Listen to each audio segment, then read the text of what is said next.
Now, what is inside period blood? That's menstrual period that women usually produce, right? Usually sees like blood, but there are some things inside. You should take note that menstrual period, right? There are a lot of things inside that thing, not just blood. But actually, the main thing that is inside of it is what? Is blood. You understand? And then sometimes you could see that endometrium, that is the wall of some fluids that are produced on the wall of your womb or uterus. You understand? Sometimes you could see some hormones inside, those chemicals inside of you, especially that of prostaglandin, right? So you see all of these grammars, right?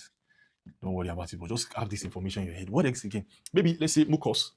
Yeah, mucus, right? That's those kind of sticky, clear. You understand? It's still mixed inside our menstrual blood.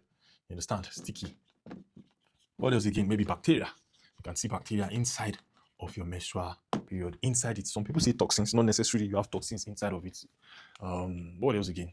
Yeah, those are major things that are inside that menstrual period that you see. So that is just, and then all of them come in that form. So not just only blood, but you see blood because it is red, and red color is more significant. You understand? All of these other things don't really have color like that. Mucus, bacteria, see bacteria too. You understand? For those of you usually having intercourse, you have intercourse with a woman during a period, and then you're not using protection. Whatever thing is coming out of a menstrual period, you can contact it, and then you will carry whatever STI or STDs that is potentially inside of her.